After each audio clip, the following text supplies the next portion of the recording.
Learning language. ਆਓ ਹੁਣ ਆਪਾਂ ਭਾਸ਼ਾ ਸਿੱਖੀਏ, ਭਾਵ ਹੁਣ ਗ੍ਰਾਮਰ ਦੀ ਐਕਟੀਵਿਟੀਜ਼ ਕਰਦੇ ਹਾਂ। ਸੋ ਇਸ ਐਕਸਰਸਾਈਜ਼ ਵਿੱਚ ਅਸੀਂ ਸਿੱਖਾਂਗੇ tenses, ਠੀਕ। tense is the form of a verb used to show the time of an action or a state। tense ਤੋਂ ਕੀ ਭਾਵ ਹੈ? ਇਹ ਕਹਿ ਰਿਹਾ ਹੈ ਕਿ tense ਤੋਂ ਭਾਵ ਹੈ ਕਿ ਜਦੋਂ ਅਸੀਂ ਕੋਈ ਕੰਮ ਕਰਦੇ ਹਾਂ, ਉਹ ਕੰਮ ਕਦੋਂ ਕੀਤਾ, ਉਹਦਾ ਸਮਾਂ, ਠੀਕ ਹੈ, ਤੇ ਉਹ ਕੰਮ ਕਿਸ ਤਰ੍ਹਾਂ ਕੀਤਾ। ਸਟੇਟ ਹੁੰਦੀ ਹੈ ਹਾਲਤ, ਉਦੋਂ ਹਾਲਤ ਕੀ ਸੀ, ਉਦੋਂ ਸਥਿਤੀ ਕੀ ਸੀ। ਸੋ ਜੋ ਵਾਕ ਸਾਨੂੰ ਇਹਨਾਂ ਦੋਨਾਂ ਚੀਜ਼ਾਂ ਬਾਰੇ ਦੱਸੇ, ਇੱਕ ਤਾਂ ਕਿਹੜੇ ਸਮੇਂ ਉਹ ਕੰਮ ਕੀਤਾ ਗਿਆ ਤੇ ਕਿਹੜੀ ਸਥਿਤੀ ਵਿੱਚ ਉਹ ਕੰਮ ਕੀਤਾ ਗਿਆ। ਸੋ ਇਹਨਾਂ ਦੋਨਾਂ ਚੀਜ਼ਾਂ ਨੂੰ ਬਿਆਨ ਕਰਨ ਲਈ ਅਸੀਂ ਟੈਂਸ ਦੀ ਵਰਤੋਂ ਕਰਦੇ ਹਾਂ।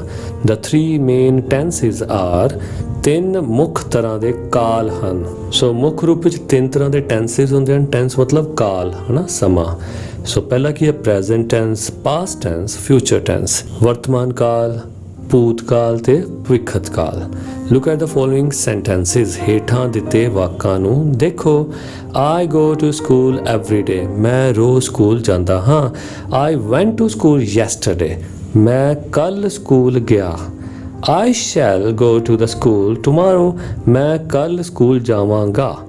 In sentence 1, the verb go refers to the present time and is therefore said to be in the present tense। ਹੁਣ ਪਹਿਲੇ ਸੈਂਟੈਂਸ ਦੇ ਵਿੱਚ go ਲੱਗਿਆ ਹੈ, ਜਿੱਥੇ verb ਦੀ ਫਸਟ ਫਾਰਮ ਲੱਗੀ ਹੋਵੇ go, ਉਹਦਾ ਮਤਲਬ ਕੀ ਹੁੰਦਾ? ਉਹ ਪ੍ਰੈਜ਼ੈਂਟ ਟਾਈਮ ਦੀ ਗੱਲ ਕਰ ਰਹੇ ਹਨ, ਇਸ ਕਰਕੇ ਉਹਨੂੰ ਪ੍ਰੈਜ਼ੈਂਟ ਟੈਂਸ ਕਹਾਂਗੇ। ਇਨ sentence 2, the verb went refers to an action that happened in the past time। ਹੁਣ ਜੋ ਇਹ 'ਚ verb ਸੈਕਿੰਡ ਫਾਰਮ ਲੱਗੀ ਹੈ ਉਹ ਹੈ went, go went। ਜਿੱਥੇ ਸੈਕਿੰਡ ਫਾਰਮ ਲੱਗੇ ਉਹ ਪਾਸਟ ਟਾਈਮ ਨੂੰ ਰੈਫਰ ਕਰ ਰਿਹਾ, ਦਰਸਾ ਰਿਹਾ ਹੈ, ਇਸ ਕਰਕੇ ਇਸ ਨੂੰ ਅਸੀਂ ਪਾਸਟ ਟੈਂਸ ਕਹਾਂਗੇ। ਇਨ sentence 3rd, the word shall go refers to the future time। ਹੁਣ ਤੀਜੇ ਵਾਕ ਦੇ ਵਿੱਚ shall go ਲੱਗਿਆ ਹੈ, ਇਹਦਾ ਮਤਲਬ ਹੈ ਫਿਊਚਰ ਦੀ ਗੱਲ ਕੀਤੀ ਗਈ ਹੈ and is therefore said to be in the future sentence। ਇਸ ਕਰਕੇ ਇਹਨਾਂ ਨੂੰ ਅਸੀਂ ਫਿਊਚਰ ਸੈਂਟੈਂਸ ਵਿੱਚ ਹੀ ਕਹਾਂਗੇ। ਸੋ ਇਹ ਫਿਊਚਰ ਟੈਂਸ ਹੈ। ਸੋ ਆਓ ਆਪਾਂ ਪਹਿਲਾਂ ਪ੍ਰੈਜ਼ੈਂਟ ਟੈਂਸ ਬਾਰੇ ਪੜ੍ਹੀਏ। ਰੀਡ ਦ ਫੋਲੋਇੰਗ ਸੈਂਟੈਂਸਿਸ। ਹੇਠਾਂ ਦਿੱਤੇ ਵਾਕਾਂ ਨੂੰ ਪੜ੍ਹੋ। ਫਸਟ ਕੀ ਹੈ? I help my mother every day। ਮੈਂ ਆਪਣੇ ਮਾਤਾ ਜੀ ਦੀ ਮਦਦ ਹਰ ਰੋਜ਼ ਕਰਦਾ ਹਾਂ। Second, I am helping my mother। ਮੈਂ ਆਪਣੇ ਮਾਤਾ ਜੀ ਦੀ ਮਦਦ ਕਰ ਰਿਹਾ ਹਾਂ। I have helped my mother। ਮੈਂ ਆਪਣੇ ਮਾਤਾ ਜੀ ਦੀ ਮਦਦ ਕੀਤੀ ਹੈ, ਯਾਨੀ ਉਹ ਕੰਮ ਕਰ ਚੁੱਕਿਆ ਹੈ। I have been helping my mother since morning। ਮੈਂ ਸਵੇਰ ਤੋਂ ਹੀ ਆਪਣੇ ਮਾਤਾ ਜੀ ਦੀ ਹੈਲਪ ਕਰ ਰਿਹਾ ਹਾਂ। ਸੋ ਇੱਥੇ ਹੁਣ ਕੀ ਆ ਗਿਆ? ਸਮਾਂ, ਭਾਵ ਮਦਦ ਹੁਣ ਵੀ ਕਰ ਰਿਹਾ ਪਰ ਸਵੇਰ ਤੋਂ ਕਰ ਰਿਹਾ। ਜਦੋਂ ਆਪਾਂ ਸਮਾਂ ਦੇ ਦਈਏ ਨਾਲ ਤੇ ਉਹਦੇ ਨਾਲ ਫਿਰ ਕੀ ਲੱਗ ਜਾਂਦਾ? have been। all the 4 sentences above refer to the present time। ਹੁਣ ਉੱਪਰਲੇ ਚਾਰੇ ਸੈਂਟੈਂਸਸ ਪ੍ਰੈਜ਼ੈਂਟ ਟਾਈਮ ਨੂੰ ਰੈਫਰ ਕਰ ਰਹੇ ਹਨ, ਦਰਸਾ ਰਹੇ ਹਨ and therefore are all in the present tense। ਇਸ ਕਰਕੇ ਸਾਰੇ ਹੀ ਪ੍ਰੈਜ਼ੈਂਟ ਟੈਂਸ ਵਿੱਚ ਹਨ। but there is a distinction in the ways in which the action is taking place। ਪਰ ਜਿਸ ਤਰ੍ਹਾਂ ਇਹਨਾਂ ਸੈਂਟੈਂਸਿਸ ਦੇ ਵਿੱਚ ਕੋਈ ਐਕਸ਼ਨ ਹੋ ਰਿਹਾ ਹੈ, ਉਹਨਾਂ ਦੇ ਵਿੱਚ ਭੇਦ ਹੈ। ਇਨ ਸੈਂਟੈਂਸ 1, ਪਹਿਲੇ ਵਾਕ ਦੇ ਵਿੱਚ the action is mentioned simply। ਜਿਹੜਾ ਕੰਮ ਹੈ ਬਹੁਤ ਸਧਾਰਨ ਤਰੀਕੇ ਨਾਲ ਹੋਇਆ। there is no reference to the completeness or incompleteness of the action। ਉਹਦੇ ਵਿੱਚ ਇਹ ਨਹੀਂ ਦੱਸਿਆ ਗਿਆ ਕਿ ਕੰਮ ਪੂਰਾ ਹੋ ਚੁੱਕਾ ਜਾਂ ਅਧੂਰਾ ਹੈ। The verb help is therefore said to be in the simple present tense or the present indefinite tense। ਸੋ ਇਸ ਵਿੱਚ ਜੋ ਕਿਰਿਆ ਲੱਗੀ ਹੈ ਭਾਵ verb, ਉਹ ਕਿਹੜੀ ਹੈ? ਹੈਲਪ। ਆਪਾਂ ਇਸ ਕਿਰਿਆ ਨੂੰ ਕਹਾਂਗੇ ਇਹ ਸਿੰਪਲ ਪ੍ਰੈਜ਼ੈਂਟ ਟੈਂਸ ਹੈ ਜਾਂ ਪ੍ਰੈਜ਼ੈਂਟ ਇਨਡੈਫੀਨਿਟ ਟੈਂਸ ਹੈ। ਇਨ sentence 2, the action mentioned is incomplete। ਜਿਹੜਾ ਕੰਮ ਉਹਦੇ ਵਿੱਚ ਮੈਂਸ਼ਨ ਕੀਤਾ ਹੋਇਆ ਉਹ ਇਨਕੰਪਲੀਟ ਹੈ, ਭਾਵ ਅਜੇ ਪੂਰਾ ਨਹੀਂ ਹੋਇਆ। It is still going on, ਅਜੇ ਵੀ ਉਹ ਚੱਲ ਰਿਹਾ ਹੈ। the verb am helping is said to be in the present continuous tense। ਇਸ ਕਰਕੇ ਜਿੱਥੇ am helping ਜਾਂ is helping ਲੱਗ ਜੇ ਉਹਦਾ ਮਤਲਬ ਕੀ ਹੁੰਦਾ ਹੈ? ਉਹ present continuous tense ਹੈ। in sentence 3rd, the action is mentioned as finished, complete or perfect। ਕਿ ਜੋ ਉਹਦੇ ਵਿੱਚ ਐਕਸ਼ਨ ਦਿੱਤਾ ਗਿਆ ਹੈ ਉਹ ਦੱਸਿਆ ਗਿਆ ਕਿ ਉਹ ਫਿਨਿਸ਼ ਹੋ ਚੁੱਕਿਆ ਹੈ, ਕੰਪਲੀਟ ਹੋ ਚੁੱਕਿਆ ਤੇ ਪਰਫੈਕਟ ਹੈ, ਪੂਰੀ ਤਰ੍ਹਾਂ ਖਤਮ ਹੋ ਚੁੱਕਿਆ ਹੈ। the verb have helped ਜਾਂ has helped ਇਹ ਕੀ ਸ਼ੋ ਕਰਦੇ ਹਨ ਕਿ ਇਹ ਟੈਂਸ ਕਿਹੜਾ ਹੈ? Present perfect tense. In sentence 4, the action is mentioned as having been going on continuously but not completed at the present moment. ਹੁਣ ਚੌਥੇ ਵਾਕ ਦੇ ਵਿੱਚ ਦੱਸਿਆ ਗਿਆ ਹੈ ਕਿ ਇਹ ਕੰਮ ਹੋ ਰਿਹਾ ਪਰ ਹੁਣ ਤੱਕ ਵੀ ਉਹ ਖਤਮ ਨਹੀਂ ਹੋਇਆ, ਹਜੇ ਵੀ ਉਹ ਹੋ ਹੀ ਰਿਹਾ ਹੈ। The verb have been helping is said to be in the present perfect continuous tense ਕਿ ਕੋਈ ਕੰਮ ਸਵੇਰ ਤੋਂ ਕਰ ਰਿਹਾ ਸੀ, ਜੋ ਸਵੇਰ ਤੋਂ ਕਰ ਰਿਹਾ ਸੀ ਉਹ ਹੁਣ ਤੱਕ ਪੂਰਾ ਉਹਨੇ ਕਰ ਲਿਆ ਪਰ ਹਜੇ ਉਹਨੇ ਖਤਮ ਨਹੀਂ ਕੀਤਾ, ਹਜੇ ਹੋਰ ਉਹ ਕਰ ਰਿਹਾ ਹੈ। ਸੋ ਇਹ ਪਰਫੈਕਟ ਵੀ ਹੈ ਤੇ ਕੰਟੀਨਿਊਸ ਵੀ ਹੈ, ਭਾਵ ਉਹ ਚੱਲ ਵੀ ਰਿਹਾ ਹੈ। ਸੋ the present tense has 4 forms। ਸੋ ਇਸ ਤਰ੍ਹਾਂ ਅਸੀਂ ਦੇਖਦੇ ਹਾਂ ਕਿ ਪ੍ਰੈਜ਼ੈਂਟ ਟੈਂਸ ਦੀਆਂ 4 ਕਿਸਮਾਂ ਹੁੰਦੀਆਂ ਹਨ। ਪਹਿਲੀ ਕਿਹੜੀ? Simple present or present indefinite. Second present continuous or present progressive. Third present perfect. Fourth present perfect continuous. ਠੀਕ। ਸੋ ਇਸੇ ਤਰ੍ਹਾਂ ਅਸੀਂ ਦੇਖਦੇ ਹਾਂ ਪਾਸਟ। ਸੋ ਪਾਸਟ ਦੀਆਂ ਵੀ 4 ਕਿਸਮਾਂ ਹੁੰਦੀਆਂ ਹਨ ਜੋ ਕਿ ਹੇਠਾਂ ਦਿੱਤੀਆਂ ਹੋਈਆਂ ਹਨ। Just as the present tense has 4 forms, the past tense also has the following 4 forms. So ਉਸੇ ਤਰ੍ਹਾਂ ਹੀ ਪਾਸਟ ਟੈਂਸ ਦੀਆਂ ਵੀ ਹੇਠਾਂ ਦਿੱਤੀਆਂ 4 ਕਿਸਮਾਂ ਹੁੰਦੀਆਂ ਹਨ। First, I helped my mother yesterday। मैं अपने माता जी की मदद कल की थी, सिंपल पास्ट हो गया। I was helping my mother। मैं अपने माता जी की मदद कर रहा सी, पास्ट कंटिन्यूअस हो गया। ठीक है, यानी ਇਹਦੇ ਵਿੱਚ ਇਹ ਦੱਸਿਆ ਨਹੀਂ ਹੈ ਕਿ ਕੰਮ ਖਤਮ ਹੋ ਚੁੱਕਿਆ ਹੈ। Third, I had helped my mother। मैं अपने माता जी की मदद की सी या कर चुका सी। ठीक। सो ਇਹ ਕੀ ਹੋ ਗਿਆ? ਪਾਸਟ ਪਰਫੈਕਟ, ਭਾਵ ਮੈਂ ਇਹ ਕੰਮ ਖਤਮ ਕਰ ਚੁੱਕਾ ਸੀ। I had been helping my mother। ਸੋ ਜਿੱਥੇ had been ਲੱਗ ਜੇ ਉਹਦਾ ਮਤਲਬ ਕਿ ਉਹ ਕਾਫੀ ਲੰਬੇ ਸਮੇਂ ਤੋਂ ਕੰਮ ਕਰ ਰਿਹਾ ਸੀ ਤੇ ਪਾਸਟ ਵਿੱਚ ਮੌਜੂਦ ਉਸ ਪਲ ਨੂੰ ਬਿਆਨ ਕਰਦੇ ਹੋਏ ਉਸ ਵੇਲੇ ਵੀ ਉਹ ਕੰਮ ਕਰ ਰਿਹਾ ਸੀ। ਜਦੋਂ ਤੁਸੀਂ ਇਹ ਕਹਿਣਾ ਹੋਵੇ ਕਿ ਯਾਰ ਮੈਂ ਤਾਂ ਸਵੇਰ ਤੋਂ ਹੀ ਉਹ ਵਾਲਾ ਕੰਮ ਕਰ ਰਿਹਾ ਸੀ ਜਦੋਂ ਉਹ ਆਇਆ, ਠੀਕ ਹੈ, ਕਿ ਮੈਂ ਸਵੇਰ ਤੋਂ ਹੀ ਪੜ੍ਹ ਰਿਹਾ ਸੀ ਜਦੋਂ ਤੂੰ ਆਇਆ ਸੀ। ਫਿਊਚਰ ਟੈਂਸ ਸਿਮਿਲਰਲੀ ਇਸੇ ਤਰ੍ਹਾਂ ਦੇ ਨਾਲ the future sentence has the following 4 forms। ਇਸੇ ਤਰ੍ਹਾਂ ਫਿਊਚਰ ਟੈਂਸ ਦੀਆਂ ਵੀ ਹੇਠਾਂ ਦਿੱਤੀਆਂ 4 ਕਿਸਮਾਂ ਹੁੰਦੀਆਂ ਹਨ। ਪਹਿਲੀ, I shall call। ਮੈਂ ਕਾਲ ਕਰਾਂਗਾ, ਇਹ ਸਿੰਪਲ ਫਿਊਚਰ ਹੋ ਗਿਆ ਜਾਂ ਫਿਊਚਰ ਇੰਡੈਫੀਨਿਟ ਹੋ ਗਿਆ। I shall be calling। ਮੈਂ ਕਾਲ ਕਰ ਰਿਹਾ ਹੋਵਾਂਗਾ, ਇਹ ਫਿਊਚਰ ਕੰਟੀਨਿਊਅਸ ਹੋ ਗਿਆ ਜਾਂ future progressive. I shall have called ਕਿ ਮੈਂ ਕਾਲ ਪੂਰੀ ਕਰ ਚੁੱਕਾ ਹੋਵਾਂਗਾ, ਕਿ ਜਦੋਂ ਤੂੰ ਆਏਗਾ ਕਿ ਉਦੋਂ ਮੈਂ ਇਹ ਕੰਮ ਖਤਮ ਕਰ ਚੁੱਕਾ ਹੋਵਾਂਗਾ। ਇਹ ਹੈਗਾ future perfect. I shall have been calling ਕਿ ਜਦੋਂ ਤੂੰ ਆਏਗਾ ਮੈਂ ਇਹ ਵਾਲਾ ਕੰਮ ਸਵੇਰ ਤੋਂ ਹੀ ਕਰ ਰਿਹਾ ਹੋਵਾਂਗਾ। ਠੀਕ ਹੈ, ਸੋ ਉਹਨੂੰ ਆਪਾਂ ਕਹਾਂਗੇ future perfect continuous. Next, look at the following chart for understanding forms of tenses। ਹੁਣ ਆਪਾਂ ਨੀਚੇ ਵਾਲਾ ਇੱਕ ਚਾਰਟ ਦੇਖਦੇ ਹਾਂ ਜਿਹਦੇ ਨਾਲ ਸਾਨੂੰ ਟੈਂਸ ਦੀਆਂ ਫਾਰਮਸ ਬਾਰੇ ਸਮਝ ਆਏਗੀ। ਸੋ ਸਭ ਤੋਂ ਉੱਪਰ ਕੀ ਲਿਖਿਆ? Tense. Left side present, middle ਵਿੱਚ ਪਾਸਟ ਤੇ right side future. So past ਦੇ ਨੀਚੇ ਕੀ ਹੈ? ਇੰਡੈਫੀਨਿਟ, ਜਿਹੜੀ ਪਹਿਲੀ ਫਾਰਮ ਹੈ ਦੀ। ਸੈਕਿੰਡ ਫਾਰਮ ਕੀ ਹੈ? ਕੰਟੀਨਿਊਅਸ। ਥਰਡ ਕੀ ਹੈ? ਪਰਫੈਕਟ ਤੇ ਫੋਰਥ ਕੀ ਹੈ? Perfect continuous. ਬਹੁਤ ਸੌਖੇ ਯਾਦ ਕਰਨੇ। ਇਸੇ ਤਰ੍ਹਾਂ ਹੀ ਸਾਰਿਆਂ ਦੇ ਨਾਲ ਤੁਸੀਂ ਲਾ ਦੇਣਾ past indefinite, past continuous, past perfect continuous, future indefinite, future continuous, future perfect ਤੇ ਫਿਊਚਰ ਪਰਫੈਕਟ ਕੰਟੀਨਿਊਅਸ। ਆਓ ਇਹਨਾਂ ਦੀਆਂ ਕੁਝ ਐਗਜ਼ਾਮਪਲਸ ਦੇਖਦੇ ਹਾਂ। Present indefinite to express what is actually taking place now। for example, ਕਿ ਫਿਊਚਰ ਇੰਡੈਫੀਨਿਟ ਦੀ ਵਰਤੋਂ ਅਸੀਂ ਉਦੋਂ ਕਰਦੇ ਹਾਂ ਜਦੋਂ ਅਸੀਂ ਕਿਸੇ ਐਸੀ ਗੱਲ ਬਾਰੇ ਦੱਸਣਾ ਹੋਵੇ ਜੋ ਕਿ ਐਕਚੁਅਲ ਦੇ ਵਿੱਚ, ਅਸਲ ਦੇ ਵਿੱਚ ਹੁਣ ਵਾਪਰਦੀ ਹੈ। ਜਿਵੇਂ here comes the bride ਕਿ ਦੁਲਹਨ ਆਂਦੀ ਹੈ। there goes the bus ਬੱਸ ਉੱਥੇ ਜਾਂਦੀ ਹੈ। Second, to express a habitual action ਕਿ ਜਦੋਂ ਅਸੀਂ ਕਿਸੇ ਦੀ ਆਦਤ ਬਾਰੇ ਦੱਸਣਾ ਹੋਵੇ ਕਿ ਇਹ ਕੰਮ ਉਹ ਰੋਜ਼ ਕਰਦਾ ਹੈ ਉਦੋਂ ਵੀ ਅਸੀਂ ਪ੍ਰੈਜ਼ੈਂਟ ਇੰਡੈਫੀਨਿਟ ਦੀ ਵਰਤੋਂ ਕਰਦੇ ਹਾਂ। For example, he gets up early in the morning ਉਹ ਸਵੇਰੇ ਜਲਦੀ ਉੱਠਦਾ ਹੈ। He takes exercise every day ਉਹ ਹਰ ਰੋਜ਼ ਕਸਰਤ ਕਰਦਾ ਹੈ। I go to school by bus ਮੈਂ ਸਕੂਲ ਬੱਸ ਵਿੱਚ ਜਾਂਦਾ ਹਾਂ। Third, to express some universal truth ਜਦੋਂ ਅਸੀਂ ਕੋਈ ਅਟੱਲ ਸੱਚਾਈ ਬਿਆਨ ਕਰਨੀ ਹੋਵੇ। ਫੋਰ ਐਗਜ਼ਾਮਪਲ, ਦ ਅਰਥ ਮੂਵਸ ਅਰਾਊਂਡ ਦ ਸਨ ਧਰਤੀ ਸੂਰਜ ਦੁਆਲੇ ਘੁੰਮਦੀ ਹੈ ਉਦੋਂ ਵੀ ਅਸੀਂ ਫਸਟ ਫਾਰਮ ਦੀ ਭਾਵ ਪ੍ਰੈਜ਼ੈਂਟ ਇੰਡੈਫੀਨਿਟ ਦੀ ਵਰਤੋਂ ਕਰਦੇ ਹਾਂ। The sun rises in the east and sets in the west ਸੂਰਜ ਪੂਰਬ ਵਿੱਚ ਉਗਦਾ ਹੈ ਅਤੇ ਪੱਛਮ ਵਿੱਚ ਛੁਪਦਾ ਹੈ। ਦ ਸੋਲ ਇਜ਼ ਇਮੋਰਟਲ ਆਤਮਾ ਅਮਰ ਹੈ। ਸੋ ਇੱਥੇ ਇਜ਼ ਵਰਬ ਹੋ ਗਿਆ। Fourth, to express a situation or a fact that is permanent. ਜਦੋਂ ਅਸੀਂ ਕਿਸੇ ਇਹੋ ਜਿਹੀ ਸਥਿਤੀ ਜਾਂ ਕਿਸੇ ਇਹੋ ਜਿਹੇ ਤੱਥ ਦਾ ਵਰਣਨ ਕਰਨਾ ਹੋਵੇ ਜੋ ਸਥਾਈ ਹੋਵੇ। For example, my house faces the east, ਕਿ ਮੇਰੇ ਘਰ ਦਾ ਮੂੰਹ ਪੂਰਬ ਦਿਸ਼ਾ ਵੱਲ ਹੈ। ਹੁਣ ਇਹ ਪਰਮਾਨੈਂਟ ਹੋ ਗਿਆ ਨਾ, ਸੋ ਇਹ ਸਿਚੁਏਸ਼ਨ ਕੀ ਹੋ ਗਈ, ਪਰਮਾਨੈਂਟ ਹੋ ਗਈ। This road runs from Ludhiana to Delhi. So ਇਹ ਵੀ ਇੱਕ ਪਰਮਾਨੈਂਟ ਫੈਕਟ ਹੋ ਗਿਆ ਕਿ ਇਹ ਜਿਹੜੀ ਰੋਡ ਹੈ ਇਹ ਲੁਧਿਆਣਾ ਟੂ ਦਿੱਲੀ ਜਾਂਦੀ ਹੈ। Next, to express a future action. Even ਕਈ ਵਾਰ ਇਹ ਆਉਣ ਵਾਲੇ ਟਾਈਮ ਦਾ ਕੋਈ ਐਕਸ਼ਨ, ਆਉਣ ਵਾਲੇ ਟਾਈਮ ਦੇ ਕਿਸੇ ਕੰਮ ਨੂੰ ਵੀ ਬਿਆਨ ਕਰਨ ਲਈ ਪ੍ਰੈਜ਼ੈਂਟ ਦੀ ਵਰਤੋਂ ਕੀਤੀ ਜਾਂਦੀ ਹੈ। When the futurity is indicated by them, ਜਦੋਂ ਕਿ ਉਹਦੇ ਵਿੱਚ ਭਵਿੱਖ ਵਾਲੇ ਕਿਸੇ ਐਕਸ਼ਨ ਦੀ ਝਲਕ ਪੈਂਦੀ ਹੋਵੇ। For example, the college reopens next week, ਕਿ ਕਾਲਜ ਅਗਲੇ ਹਫਤੇ ਖੁੱਲ੍ਹਦੇ ਹਨ। We leave by the 8:30 AM train, ਕਿ ਅਸੀਂ 8:30 ਵਾਲੀ ਟ੍ਰੇਨ ਤੇ ਚੱਲਦੇ ਹਾਂ। Look at the tables below to understand how the present tense works. ਹੇਠਾਂ ਦਿੱਤਾ ਟੇਬਲ ਅਸੀਂ ਦੇਖਦੇ ਹਾਂ ਜਿੱਥੋਂ ਸਾਨੂੰ ਪਤਾ ਚੱਲੇਗਾ ਕਿ present indefinite tense ਕਿਸ ਤਰ੍ਹਾਂ ਵਰਕ ਕਰਦਾ ਹੈ।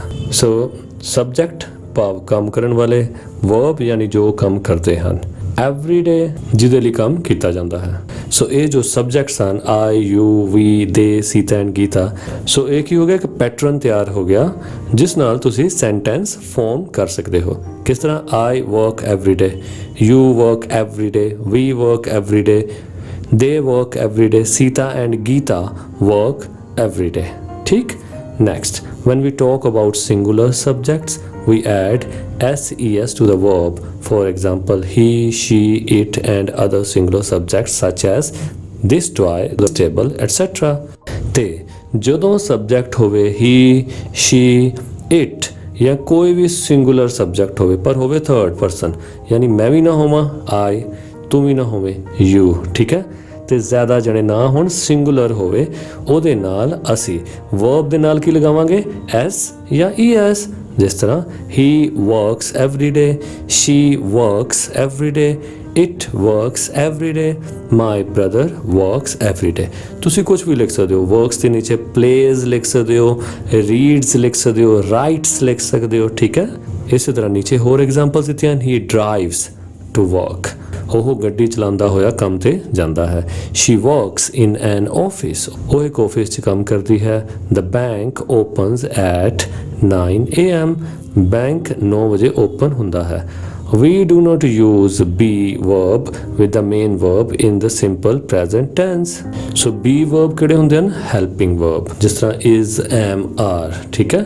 so ਆਪਾਂ is, am, are ਦੀ ਵਰਤੋਂ simple present tense ਵਿੱਚ ਨਹੀਂ ਕਰਦੇ। ਜਿਸ ਤਰ੍ਹਾਂ he works at a bank, ਉਹ ਬੈਂਕ ਵਿੱਚ ਕੰਮ ਕਰਦਾ ਹੈ, ਆਪਾਂ ਇਹ ਨਹੀਂ ਲਿਖਾਂਗੇ he is work at a bank, ਠੀਕ ਹੈ।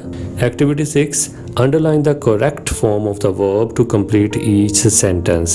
ਆਪਾਂ ਹੁਣ ਹਰ ਸੈਂਟੈਂਸ ਨੂੰ ਕੰਪਲੀਟ ਕਰਨ ਲਈ ਅੰਡਰਲਾਈਨ ਕਰਾਂਗੇ correct form of the verb ਨੂੰ। ਫਰਸਟ, ਪ੍ਰਿਆ love, ਹੁਣ ਪ੍ਰਿਆ ਥਰਡ ਪਰਸਨ ਹੈ, ਇਹਦੇ ਨਾਲ ਕੀ ਆਏਗਾ, loves her work। Second, he ਵੀ ਕੌਣ ਹੈ, ਥਰਡ ਪਰਸਨ, ਯਾਨੀ ਮੈਂ ਵੀ ਨਹੀਂ ਆ I, you ਤੂੰ ਵੀ ਨਹੀਂ ਹੈ, ਉਹ ਹੈ ਨਾ ਤੀਸਰਾ, ਸੋ he studies ਆਏਗਾ, ਠੀਕ ਹੈ। ਇਹ ਨਾਲ y ਕੱਟ ਕੇ IES ਲੱਗ ਜਾਏਗਾ, he studies agriculture, ਉਹ ਖੇਤੀਬਾੜੀ ਦੀ ਪੜ੍ਹਾਈ ਕਰਦਾ ਹੈ। a salesperson, ਹੁਣ salesperson ਵੀ ਤੀਸਰਾ ਬੰਦਾ ਹੋ ਗਿਆ, sells products for a company। Sunita, ਇਹ ਵੀ ਥਰਡ ਪਰਸਨ ਹੋ ਗਈ, Sunita works in a bank।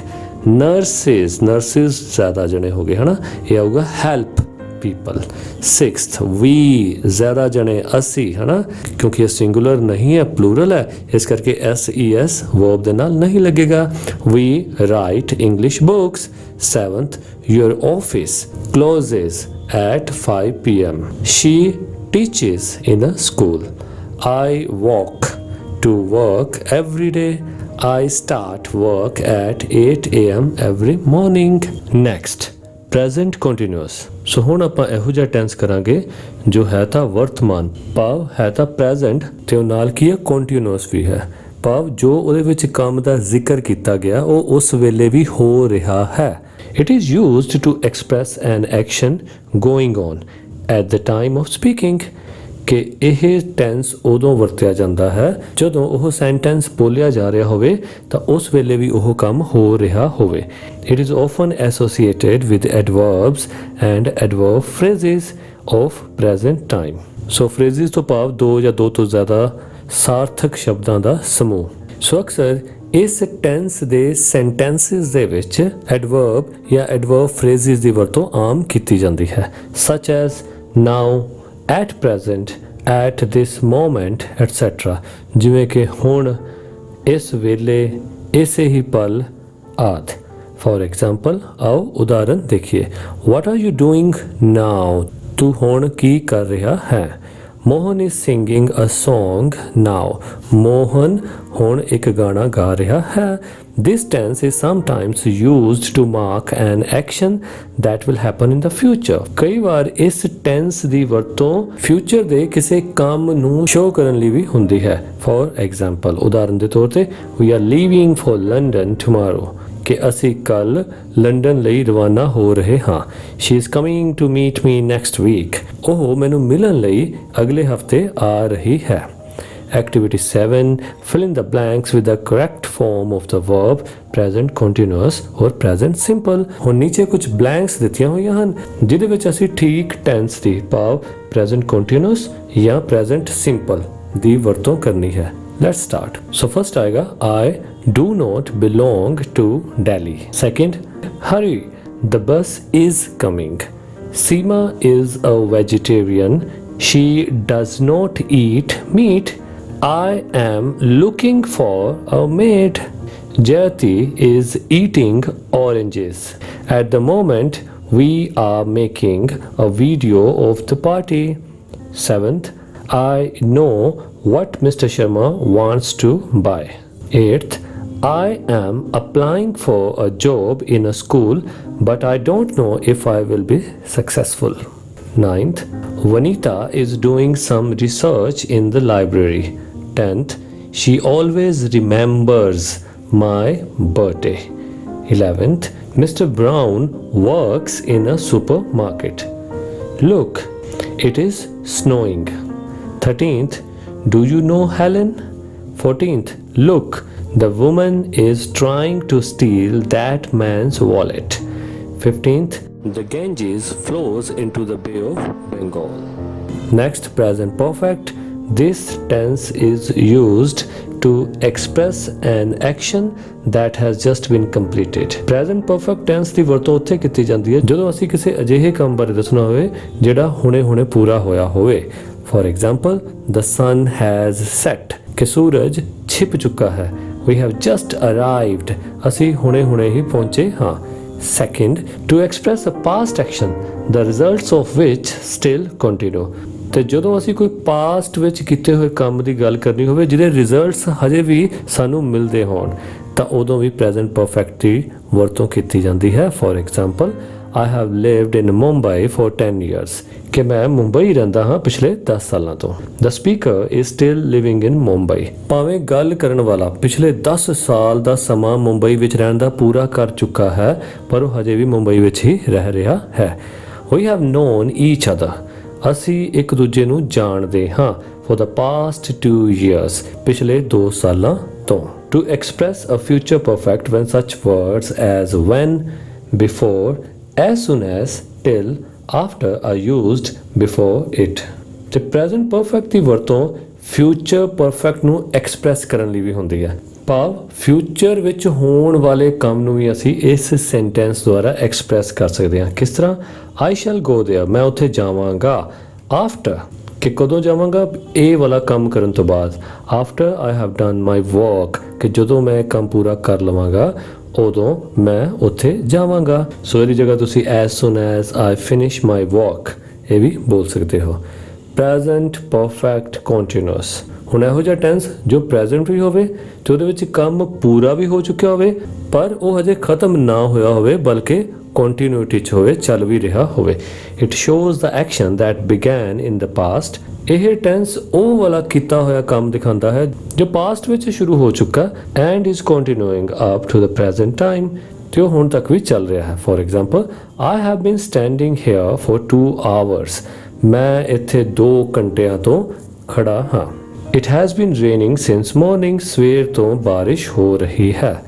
Note: in the present perfect continuous tense, since and for are used to indicate point of time and period of time respectively. Respectively ਹੁੰਦਾ ਕਰਮਵਾਰ ਕਿ present perfect continuous tense ਵਿੱਚ since ਅਤੇ for ਦੀ ਵਰਤੋਂ ਸਮੇਂ ਨੂੰ ਦਰਸਾਉਣ ਲਈ ਕੀਤੀ ਜਾਂਦੀ ਹੈ। For example, we have been living here since 1955. ਅਸੀਂ ਇੱਥੇ 1955 ਤੋਂ ਰਹਿ ਰਹੇ ਹਾਂ। Meena has been dancing since morning. Meena ਸਵੇਰ ਤੋਂ ਡਾਂਸ ਕਰ ਰਹੀ ਹੈ। The girls have been playing for 3 hours. ਲੜਕੀਆਂ 3 ਘੰਟੇ ਤੋਂ ਖੇਡ ਰਹੀਆਂ ਹਨ। It has been snowing for 2 hours. 2 ਘੰਟੇ ਤੋਂ ਬਰਫ਼ਬਾਰੀ ਹੋ ਰਹੀ ਹੈ। Activity 8. Fill in the blanks with the present perfect or present perfect continuous forms of the verbs given in the brackets. So ਹੇਠਾਂ ਕੁਝ blanks ਦਿੱਤੀਆਂ ਹੋਈਆਂ ਉਹਨਾਂ ਨੂੰ ਅਸੀਂ fill ਕਰਨਾ ਹੈ present perfect ਵਿੱਚ ਜਾਂ present perfect continuous ਵਿੱਚ। First, someone has broken the window. Second, Rita has lost her pen. C, we have won many medals. D, I have been searching for a house for 2 months. E, the train has just arrived at the platform. F, has he grown a beard? Have you read the Gita? I have not visited my uncle for months. She has been to Paris twice. We have already had our breakfast. Activity 9. Your teacher will tell you a story. ਤੁਹਾਡੇ ਅਧਿਆਪਕ ਤੁਹਾਨੂੰ ਇੱਕ ਕਹਾਣੀ ਸੁਣਾਉਣਗੇ। Listen to it carefully. ਉਸ ਨੂੰ ਧਿਆਨ ਨਾਲ ਸੁਣਨਾ and fill in the blanks with the words from the story. ਅਤੇ ਕਹਾਣੀ ਨੂੰ ਸੁਣਦੇ ਸੁਣਦੇ ਹੇਠਾਂ ਦਿੱਤੀਆਂ ਹੋਈਆਂ blanks ਨੂੰ fill ਕਰਨਾ ਹੈ, ਖਾਲੀ ਥਾਵਾਂ ਨੂੰ ਭਰਨਾ ਹੈ। For the last paragraph you will write all the words. ਆਖਰੀ ਪੈਰਾਗ੍ਰਾਫ ਲਈ ਤੁਸੀਂ ਉਹ ਸਾਰੇ words ਲਿਖੋਗੇ। The teacher will read the passage twice. ਅਧਿਆਪਕ ਉਹ ਪੈਰਾ 2 ਵਾਰ ਪੜ੍ਹੇਗਾ and the last part of the story will be read 3 times. ਅਤੇ ਉਸ ਕਹਾਣੀ ਦਾ ਲਾਸਟ ਪਾਰਟ 3 ਵਾਰ ਪੜ੍ਹਿਆ ਜਾਏਗਾ। ਸੋ ਇਹ ਸਟੋਰੀ ਕਿੱਥੇ ਲਿਖੀ ਹੋਈ ਹੈ? ਪੇਜ ਨੰਬਰ 167 ਤੇ। ਓਕੇ, ਹੁਣ ਮੈਂ ਉਹ ਸਟੋਰੀ ਪੜ੍ਹਦਾ ਤੇ ਨਾਲ ਨਾਲ ਅਸੀਂ ਉਸ ਸਟੋਰੀ ਦੇ ਵਿੱਚ ਆਏ ਹੋਏ ਵਰਡਸ ਇਹਨਾਂ ਬਲੈਂਕਸ ਵਿੱਚ ਫਿਲ ਕਰਾਂਗੇ। Let's start. Once upon a time there was a shepherd who bought a flock of sheep. He also had a dog who helped him to control his sheep. When the sheep grew up a little, the shepherd realized that these sheep just would not stop bleating. All day long the sheep bleated baa baa. What a deafening sound they made, and they just ignored the shepherd's commands. He used all the means he could to get the sheep to listen to him and to his dog, but the sheep didn't care. Finally, seeing as the sheep would not stop bleating, the shepherd decided to at least have some fun with it. He bought an enormous ear and transported it out to his fields on the back of his wagon. Surprisingly, on seeing the ear, they all stopped bleating to each other and began telling the ear all their woes and complaints. When the shepherd drove his wagon, the sheep would even follow him about, just so that they could carry on talking to the ear. And so it was that the shepherd understood that even sheep have something to say and just want to be listened to. Next, activity 10. Take a currency note of any value. ਕਿਸੇ ਵੀ ਕੀਮਤ ਦੇ note ਲਵੋ, ਚਾਹੇ ਉਹ 10 ਦੇ ਹੋਣ, 100 ਦੇ ਹੋਣ। Describe the currency note to your partner. ਅਤੇ ਉਹਨਾਂ ਨੋਟਾਂ ਬਾਰੇ ਆਪਣੇ ਪਾਰਟਨਰ ਨੂੰ ਦੱਸੋ। You must talk about various things that are there on the note and their color, size, number, location, where on the note, etc. So ਇਸ activity ਵਿੱਚ ਤੁਸੀਂ ਨੋਟ ਬਾਰੇ ਕਾਫੀ ਗੱਲਾਂ ਕਰੋਗੇ, ਜਿਸ ਤਰ੍ਹਾਂ ਉਸ ਦਾ ਕਲਰ ਕੀ ਹੈ, ਸਾਈਜ਼ ਕੀ ਹੈ, ਨੰਬਰ ਕੀ ਹੈ ਤੇ ਇਸ ਨੋਟ ਉੱਤੇ ਕਿਹੜੀ ਚੀਜ਼ ਕਿਹੜੀ ਜਗ੍ਹਾ ਤੇ ਹੈ। Your partner will write or draw all the items that you describe on the currency note। ਤੁਹਾਡਾ ਸਾਥੀ ਤੁਹਾਡੇ ਦੁਆਰਾ ਦੱਸੀਆਂ ਗਈਆਂ ਉਸ ਨੋਟ ਦੇ ਪ੍ਰਤੀ ਗੱਲਾਂ ਨੂੰ ਜਾਂ ਤਾਂ ਡਰਾ ਕਰੇਗਾ ਜਾਂ ਲਿਖੇਗਾ। You will take turns in describing। ਇਸ ਤਰ੍ਹਾਂ ਤੁਸੀਂ ਵਾਰੀਆਂ ਦੀ ਵੰਡ ਕਰ ਸਕਦੇ ਹੋ, ਭਾਵ ਇੱਕ ਵਾਰੀ ਉਸ ਨੋਟ ਨੂੰ ਇੱਕ ਜਣਾ ਡਿਸਕ੍ਰਾਈਬ ਕਰੇ ਤੇ ਦੂਸਰੀ ਵਾਰੀ ਦੂਸਰਾ। The teacher will look at the notes made by your partner। ਅਧਿਆਪਕ ਤੁਹਾਡੇ ਸਾਥੀ ਦੁਆਰਾ ਬਣਾਏ ਹੋਏ ਨੋਟਾਂ ਨੂੰ ਦੇਖੇਗਾ। Whether the description matches with the drawing writing। ਉਹ ਇਹ ਦੇਖੇਗਾ ਕਿ ਜੋ ਨੋਟ ਬਾਰੇ ਡਿਸਕ੍ਰਾਈਬ ਕੀਤਾ ਗਿਆ, ਉਹਦਾ ਵਰਣਨ ਕੀਤਾ ਗਿਆ, ਕਿ ਉਸ ਤਰ੍ਹਾਂ ਦੀ ਡਰਾਇੰਗ ਕੀਤੀ ਗਈ, ਕਿ ਉਸ ਤਰ੍ਹਾਂ ਦਾ ਲਿਖਿਆ ਗਿਆ। ਕਰੰਸੀ ਨੋਟ ਦੇ ਅੱਗੇ ਤੁਸੀਂ ਲਿਖ ਦੇਣਾ ਕਿ ਅਸੀਂ ਕਿਹੜਾ ਕਰੰਸੀ ਨੋਟ ਡਿਸਕ੍ਰਾਈਬ ਕਰਨ ਜਾ ਰਹੇ ਹਾਂ ਆਪਣੇ ਪਾਰਟਨਰ ਦੇ ਨਾਲ।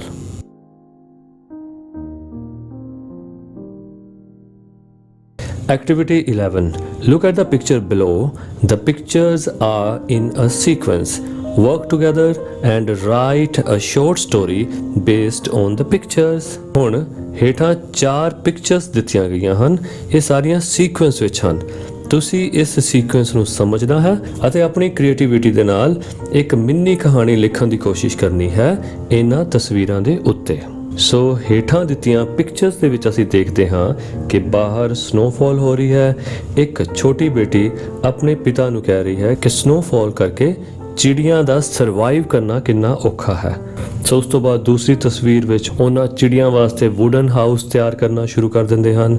ਤੀਸਰੀ ਤਸਵੀਰ ਵਿੱਚ ਉਹ ਤਿਆਰ ਹੋ ਜਾਂਦਾ ਤੇ ਉਸ ਨੂੰ ਕਲਰ ਕਰ ਰਹੇ ਹੁੰਦੇ ਹਨ ਤੇ ਚੌਥੀ ਤਸਵੀਰ ਦੇ ਵਿੱਚ ਉਹ ਉਸ ਨੂੰ ਬਾਹਰ ਪਲੇਸ ਕਰ ਦਿੰਦੇ ਹਨ ਜਿਹਦੇ ਨਾਲ ਕਿ ਉਹ ਸਰਵਾਈਵ ਕਰ ਸਕਣ।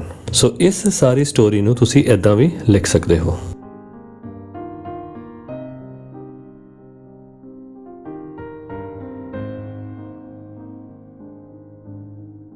Next, learning to use a language. ਇਹ ਵੀ ਪੇਅਰ ਵਰਕ ਹੈ, ਭਾਵ ਤੁਸੀਂ ਆਪਣੇ ਸਾਥੀ ਦੇ ਨਾਲ ਭਾਸ਼ਾ ਨੂੰ ਵਰਤਣਾ ਸਿੱਖਣਾ ਹੈ। ਰੀਡ ਦ ਫੋਲੋਇੰਗ ਪੋਸਟਰ ਵੈਰੀ ਕੇਅਰਫੁਲੀ। ਹੇਠਾਂ ਦਿੱਤੇ ਹੋਏ ਪੋਸਟਰ ਨੂੰ ਧਿਆਨ ਨਾਲ ਪੜ੍ਹੋ। ਦੋ ਹੈਡਿੰਗ ਨੇ ਉੱਪਰ, ਇੱਕ ਇਨਫੋਰਮਲ, ਦੂਸਰਾ ਫੋਰਮਲ। ਇਨਫੋਰਮਲ ਹੁੰਦਾ ਅਣਰਸਮੀ, ਫੋਰਮਲ ਹੁੰਦਾ ਰਸਮੀ। ਭਾਵ ਜਦੋਂ ਅਸੀਂ ਕਿਸੇ ਦੋਸਤ, ਮਿੱਤਰ, ਰਿਸ਼ਤੇਦਾਰ ਨਾਲ ਜਿੱਥੇ ਕੋਈ ਫਾਰਮੈਲਿਟੀ ਨਹੀਂ ਹੁੰਦੀ, ਉਹਨਾਂ ਨਾਲ ਜਦੋਂ ਅਸੀਂ ਗੱਲਬਾਤ ਕਰਦੇ ਹਾਂ ਤਾਂ ਕਿਹੋ ਜਿਹੇ ਸੈਂਟੈਂਸਸ ਵਰਤਦੇ ਹਾਂ। ਤੇ ਫਾਰਮਲ ਜਿੱਥੇ ਫਾਰਮੈਲਿਟੀ ਹੁੰਦੀ ਹੈ, ਜਿਵੇਂ ਵੱਡਿਆਂ ਨਾਲ ਗੱਲ ਕਰਨ ਵਿੱਚ, ਕਿਸੇ ਟੀਚਰ ਨਾਲ ਗੱਲ ਕਰਨ ਵਿੱਚ, ਪ੍ਰਿੰਸੀਪਲ ਨਾਲ ਗੱਲ ਕਰਨ ਵਿੱਚ, ਕਿਸੇ ਆਫੀਸਰ ਨਾਲ ਗੱਲ ਕਰਨ ਵਿੱਚ, ਜਿੱਥੇ ਅਸੀਂ ਆਪਣੀ ਥੋੜੀ ਤਹਿਜ਼ੀਬ ਦਿਖਾਣੀ ਹੁੰਦੀ ਹੈ, ਉਹਨੂੰ ਆਪਾਂ ਕਹਿੰਦੇ ਹਾਂ ਫਾਰਮਲ। ਸੋ ਆਪਾਂ ਇਹਦਾ ਕੰਪੈਰੀਜ਼ਨ ਕਰਦੇ ਹਾਂ। ਸੋ ਪਹਿਲਾ ਹੈ ਵਾਂਨਾ ਕਮ ਓਵਰ ਫॉर ਡਿਨਰ ਟੂਨਾਈਟ। ਸੋ ਭਾਵ ਤੇ ਇਨਫਾਰਮਲ ਵੇ ਨਾਲ, ਬਿਨਾਂ ਕਿਸੇ ਫਾਰਮੈਲਿਟੀ ਦੇ ਪੁੱਛਿਆ ਜਾ ਰਿਹਾ ਕਿ ਕੀ ਤੁਸੀਂ ਅੱਜ ਰਾਤ ਡਿਨਰ ਲਈ ਆਓਗੇ। ਪਰ ਜੇ ਇਹੀ ਚੀਜ਼ ਫਾਰਮਲ ਢੰਗ ਨਾਲ ਪੁੱਛਣੀ ਹੋਵੇ, ਆਪਾਂ ਕਹਾਂਗੇ would you like to come over for dinner tonight? Okay. Second, how about coming over for dinner tonight? So ਇਹ ਵੀ same meaning ਹੈ, ਪਰ ਜੇ ਇਹਨੂੰ ਫਾਰਮਲ ਤਰੀਕੇ ਨਾਲ ਪੁੱਛਣਾ ਹੋਵੇ would you care to join us for dinner at our house tonight?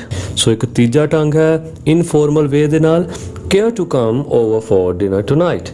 ਤੇ ਤੀਸਰਾ ਹੀ ਢੰਗ ਫਾਰਮਲ ਵੇ ਦੇ ਨਾਲ ਕੀ ਹੈ, we would be delighted to have you over for dinner tonight, ਕਿ ਸਾਨੂੰ ਤੁਹਾਨੂੰ ਇੱਥੇ ਡਿਨਰ ਤੇ ਬੁਲਾ ਕੇ ਬਹੁਤ ਖੁਸ਼ੀ ਹੋਵੇਗੀ। ਸੋ ਇਹ ਤਾਂ ਸੀ ਜਦੋਂ ਤੁਹਾਨੂੰ ਕੋਈ ਬੁਲਾ ਰਿਹਾ ਹੈ। ਇਸੇ ਤਰ੍ਹਾਂ ਜਦੋਂ ਤੁਸੀਂ ਉਹਦੀ ਇਨਵੀਟੇਸ਼ਨ ਨੂੰ ਐਕਸੈਪਟ ਕਰਨਾ ਹੈ, ਸਵੀਕਾਰ ਕਰਨਾ ਹੈ, ਤਾਂ ਉਹ ਦੋ ਤਰੀਕਿਆਂ ਨਾਲ ਕਰ ਸਕਦੇ ਹੋ, ਇੱਕ ਇਨਫਾਰਮਲ ਵੇ ਦੇ ਨਾਲ, ਇੱਕ ਫਾਰਮਲ ਵੇ ਦੇ ਨਾਲ। ਸੋ ਇਹ ਵੀ ਕੰਪੈਰੀਜ਼ਨ ਨਾਲ ਕੀਤਾ ਗਿਆ ਹੈ, ਇਨਫਾਰਮਲ ਫਿਰ ਫਾਰਮਲ। ਇਨਫਾਰਮਲ ਕੀ ਹੈ, ਸ਼ੋ ਵਾਟ ਟਾਈਮ, ਹਾਂ ਜ਼ਰੂਰ, ਕਿਹੜੇ ਟਾਈਮ ਆਵਾਂ। ਤੇ ਫਾਰਮਲ ਵੇ ਨਾਲ ਕਿਵੇਂ ਕਹਾਂਗੇ, thank you, I would love to, would you like me to bring anything, ਕਿ ਕੀ ਤੁਸੀਂ ਪਸੰਦ ਕਰੋਗੇ ਜੇ ਮੈਂ ਨਾਲ ਕੁਝ ਲੈ ਕੇ ਵੀ ਆ ਜਾਵਾਂ। ਸੋ ਸੈਕਿੰਡ ਵੇ ਕੀ ਹੈ, ਜਦੋਂ ਤੁਸੀਂ ਕਿਸੇ ਦੇ ਖਾਣੇ ਦੀ ਇਨਵੀਟੇਸ਼ਨ ਨੂੰ ਐਕਸੈਪਟ ਕਰਨਾ, why not, when do you want me to be there, ਤੂੰ ਕਦੋਂ ਚਾਹੁੰਦਾ ਹੈ ਕਿ ਮੈਂ ਉੱਥੇ ਆਵਾਂ। ਤੇ ਫਾਰਮਲ ਢੰਗ ਕੀ ਹੈ, thank you very much, I would be delighted to, what time should I be there. Third, yes, want me to bring something, ਕਿ ਤੂੰ ਚਾਹੁੰਦਾ ਮੈਂ ਕੁਝ ਲੈ ਕੇ ਆਵਾਂ। ਤੇ ਇਹੀ informal, oh certainly, thank you, do I need to bring something, ਹਾਂ ਜ਼ਰੂਰ, ਕਿ ਮੈਂ ਕੁਝ ਲੈ ਕੇ ਵੀ ਆਵਾਂ। Next, declining an invitation. ਤੇ ਮੰਨ ਲਓ ਜੇ ਤੁਸੀਂ ਉਸ ਇਨਵੀਟੇਸ਼ਨ ਨੂੰ ਡਿਕਲਾਈਨ ਕਰਨਾ ਹੋਵੇ, ਮਨਾ ਕਰਨਾ ਹੋਵੇ, ਤਾਂ ਇਨਫਾਰਮਲ ਵੇ ਨਾਲ ਕਿਸ ਤਰ੍ਹਾਂ ਕਰੋਗੇ, I can't, I have to work, ਮੈਂ ਨਹੀਂ ਆ ਸਕਦਾ, ਮੈਨੂੰ ਕੋਈ ਕੰਮ ਹੈ। ਤੇ ਫਾਰਮਲ ਵੇ ਨਾਲ, ਆਈ ਵੁੱਡ ਲਵ ਟੂ, ਮੈਂ ਜ਼ਰੂਰ ਪਸੰਦ ਕਰਦਾ ਆਣਾ, but I am afraid I must busy tonight, ਪਰ ਮੈਨੂੰ ਡਰ ਹੈ ਕਿ ਮੈਂ ਉਸ ਟਾਈਮ ਬਿਜ਼ੀ ਹੋਵਾਂਗਾ। ਤੇ ਸੈਕਿੰਡ ਇਨਫਾਰਮਲ ਵੇ ਕੀ ਹੈ, tonight's no good, I have an appointment, ਅੱਜ ਰਾਤ ਨਹੀਂ ਠੀਕ, ਮੈਨੂੰ ਕਿਤੇ ਕੰਮ ਹੈ। ਤੇ ਫਾਰਮਲ ਵੇ ਨਾਲ ਕੀ ਕਰਾਂਗੇ, I love to but I already have plans tonight, ਕਿ ਮੈਂ ਆਣਾ ਜ਼ਰੂਰ ਪਸੰਦ ਕਰਦਾ ਪਰ ਅੱਜ ਰਾਤ ਮੇਰਾ ਕਿਤੇ ਹੋਰ ਜਾਣ ਦਾ ਪਲਾਨ ਪਹਿਲਾਂ ਤੋਂ ਹੀ ਹੈ। Activity 12, right the dialogue using the hints given in the poster on page 110। ਜਿਹੜਾ ਇਹ ਪੋਸਟਰ ਅਸੀਂ ਪੜਿਆ ਹੈ ਇਨਫੋਰਮਲ ਤੇ ਫਾਰਮਲ ਵਾਲਾ, ਸੋ ਇਹਨੂੰ ਧਿਆਨ ਵਿੱਚ ਰੱਖਦੇ ਹੋਏ ਹੀ ਤੁਸੀਂ ਆਪਣੇ ਪਾਰਟਨਰ ਦੇ ਨਾਲ ਮਿਲ ਕੇ ਕੁਝ ਡਾਇਲੌਗਸ ਲਿਖਣੇ ਹਨ। ਸੋ ਪਾਰਟਨਰ 1 ਕੀ ਹੈ, engage in a dialogue with your friend to invite him or her over to your home for dinner। So partner 1 ਕੀ ਕਰੇਗਾ, ਆਪਣੇ ਫਰੈਂਡ ਨੂੰ ਇਨਵਾਈਟ ਕਰੇਗਾ ਕਿ ਉਹ ਉਸ ਦੇ ਘਰ ਡਿਨਰ ਵਾਸਤੇ ਆਏ। Partner 2 decline the invitation after asking questions about the day, time, occasion, etc। ਤੇ ਸੈਕਿੰਡ ਪਾਰਟਨਰ ਉਸ ਡੇ ਬਾਰੇ ਪੁੱਛਦੇ ਹੋਏ, ਟਾਈਮ ਬਾਰੇ ਪੁੱਛਦੇ ਹੋਏ ਤੇ ਮੌਕਾ ਕੀ ਹੈ, ਕਿਉਂ ਬੁਲਾਇਆ ਜਾ ਰਿਹਾ ਹੈ, ਇਹੋ ਜਿਹੇ ਵੱਖ-ਵੱਖ ਸਵਾਲ ਪੁੱਛਣ ਤੋਂ ਬਾਅਦ ਅਖੀਰ ਤੇ ਉਹ ਮਨਾ ਕਰੇਗਾ ਕਿ ਉਹ ਨਹੀਂ ਆ ਸਕਦਾ। ਸੋ ਇਹਨਾਂ ਡਾਇਲੌਗਸ ਨੂੰ ਤੁਸੀਂ ਇਸ ਤਰ੍ਹਾਂ ਵੀ ਲਿਖ ਸਕਦੇ ਹੋ। Thank you very much for watching this video. ਇਹ ਦੋ ਵੀਡੀਓਜ਼ ਮੈਂ ਤੁਹਾਡੇ ਲਈ ਹੋਰ ਸਿਲੈਕਟ ਕੀਤੀਆਂ, ਉਮੀਦ ਹੈ ਤੁਹਾਨੂੰ ਇਹ ਵੀ ਪਸੰਦ ਆਣਗੀਆਂ। ਨਾਲ ਹੀ ਤੁਹਾਡੇ ਨਾਲ ਸੰਬੰਧਿਤ ਹੈ ਪਲੇਲਿਸਟ ਵੀ ਮੈਂ ਅਟੈਚ ਕਰ ਦਿੱਤੀ ਹੈ। ਉਮੀਦ ਹੈ ਤੁਹਾਨੂੰ ਮੇਰੇ ਵੱਲੋਂ ਕੀਤੀਆਂ ਜਾਣ ਵਾਲੀਆਂ ਐਫਰਟਸ ਜ਼ਰੂਰ ਪਸੰਦ ਆ ਰਹੀਆਂ ਹੋਣਗੀਆਂ।